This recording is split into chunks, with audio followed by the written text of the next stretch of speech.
The secret to better time management is really looking at it from two different perspectives. One of which, interestingly, I'm going to talk about an interview I saw with Tony Blair.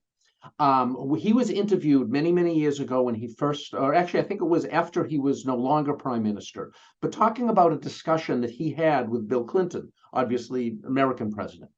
And Clinton said to him, and truly here I'm just paraphrasing, and you can find it on YouTube. And what he said, what Clinton said to Tony Blair was, is that it's really important. I have to talk to you about something really, really important. And he said, "Oh, what is it? What is it?" You know, Tony Blair being the new prime minister. And he says, "I want to talk to you about scheduling." And I looked at him and said, "Scheduling? What do you mean?" He says, "You really need to find time to think."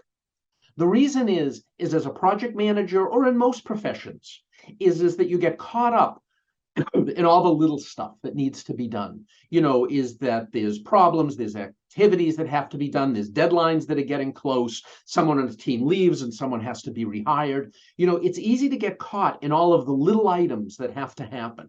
When that happens, and again, this is as Tony Blair was describing it, is that when you get caught up in all the little stuff, you don't have time to do your strategic thinking and planning. You know, in the way that I tie that to project management is if you spend all your time working in the project, then that gives you very little time to work on the project. In other words, you know, what are the bigger issues you need to deal with? You know, what will its ultimate, what are you going to have to be thinking about of change management to help implement it into the business? So that's one, giving yourself time to think. What it will do is it will give you more time to actually be able to work more efficiently and effectively. The second thing that I'd like to mention, and actually, if I may say, I actually did a TEDx talk on this. And what it was is came up with the concept of task. What task is, it has to do with you being in the zone. You know how when we're in the zone and we're really, you know, just single-minded and doing everything that we want to do, it could be for working on a new project plan, or quite frankly, it could be cleaning your garage. So thinking about when you clean your garage, what do? You go and says, all right, I'm just going to, you know, maybe clean this cabinet a little bit. And then not only do you clean the cabinet, but then all of a sudden you're sweeping the floor, you're painting the walls, you know, you're just totally into it and single-minded on that task. That's sort of being in the zone, so to speak. The problem is you can't always be in the zone. You can't be 100% on and be your best self sort of mentally and physically 100% of the time. Well, let me say, at least I can't. All right. So what I came up with was this concept of task, that we have 4 levels of personal energy. There's the T, which is top of your game. That's when you're really at your best. There's A, which is you're alert, but you're not creative. You don't have that creative gene kicked on. If you haven't said, all right, I'm feeling great, and I'm going to write this important email now to my client or my boss, and you sit there with your fingers on the keyboard, and you just can't get that first sentence written. That's alert, but not creative. The S in task is sluggish. You went out to lunch. You had wouldn't you know it, the wonderful Italian restaurant you went to had a daily special on chicken parmesan and pasta, one of my favorites, I may add. You get back to the office at 1:10, and you're not, let me say, at the top of your game. So that's the 3rd level. And the 4th is the K, is keeping awake. I know myself is that when I'm working at night, is that, let's say I'm answering emails 9:30, 10 o'clock at night for work, and I get this wave of exhaustion.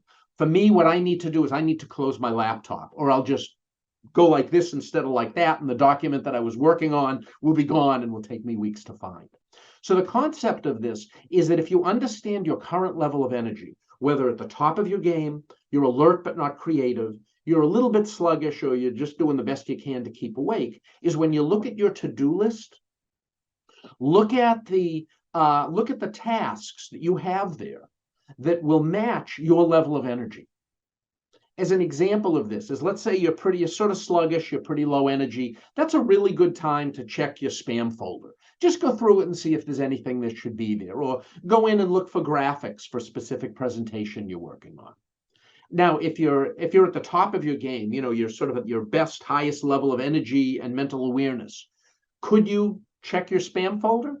Sure, you could, but you'll do a great job checking your spam folder. But what you're really doing is, by doing it that way, is that you're squandering the time that you could be using on those best, most important projects to get your true best work done. Because if you try to do a high energy, high creative project when you're in a sluggish or low energy mode, it'll take you twice as long to do, that's the time management piece, and it'll be half the quality, and you'll probably have to rewrite it anyway. Or at least that's the case that I've found since following this task methodology. Hope you enjoyed that mini bite from ProjectBites.com. Project Bites is a platform of project management, education, inspiration, and PDUs, all in 20-minute units, videos, podcasts, live events, and special learning paths. $45 a year for individual subscribers and special pricing for project teams of 5 or more. Start your 7-day free trial today at ProjectBites.com.